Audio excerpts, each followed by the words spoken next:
SSK'dan emekli bir vatandaşım. Geçen ay maaşımı almaya gittim bankamatikten.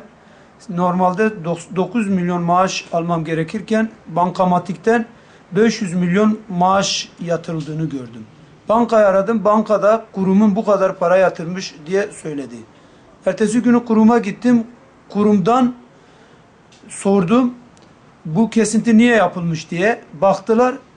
10 milyar borcum var dediler. Şok oldum. 10 milyar borç. Peki dedim bu borç nedir? Dediler ki işte iş yerim var.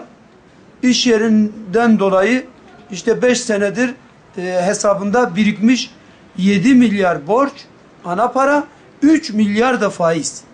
3 milyar da faiz gelmedi. Bu borçla ilgili ne bir kağıt, ne bir bildiri, ne bir haber, hiçbir şey gelmedi.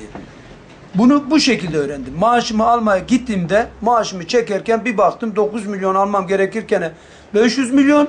Bu şekilde bankayı aradım. Banka beni kuruma yönlendirdi. Kuruma gittim. Memur bilgisayara baktı. 10 milyar borcun olduğunu bana söyledi.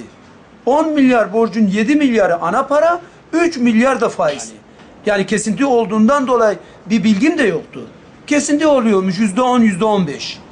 Tamam kesinti oluyor. Kesintiyi yapsaydınız ya da kesinti olacağından dolayı bana bir haber verseydiniz, bir yazı yazsaydınız. Ben kaçak değilim, firar değilim. Vergi dairesine gitmişim. Vergi levham var. Ben zaten iş yeri hiçbir şey getirmiyor. Hiçbir getirisi yok. İnan ki her ay zararına kapatıyor. 7 kişi kıt kanat zorla emekli maaşıyla geçiniyor. Dükkandan hiçbir şey gelmiyor. Kapatıyoruz.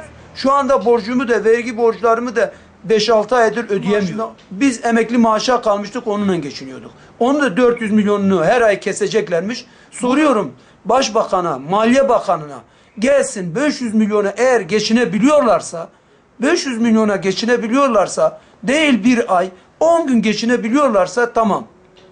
Lütfen buna bir çare bulsunlar. Benim gibi biliyorum binlerce, yüz binlerce mağdur var. Buna bir çare bulsunlar.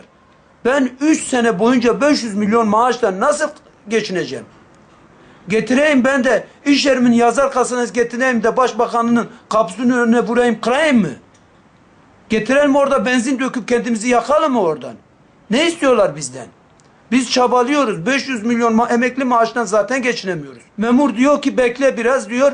İşte af çıkacak, bir şey olacak. Faizi af olur. 7 milyar para kalır. 7 milyarı da ödeyemem ben.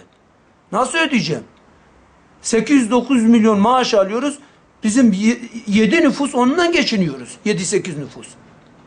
Ben 500 milyona nasıl geçineceğim? Bak bugün beni buldunuz. Maaşımdan kestiniz. Niye 7 sene önce tespit edemediniz? Böyle bir şey varsa. Ki ben haberim yok. Halk, vatandaş cahildir. Nereden bilsin ki kesinti olacak, bilmem ne olacak.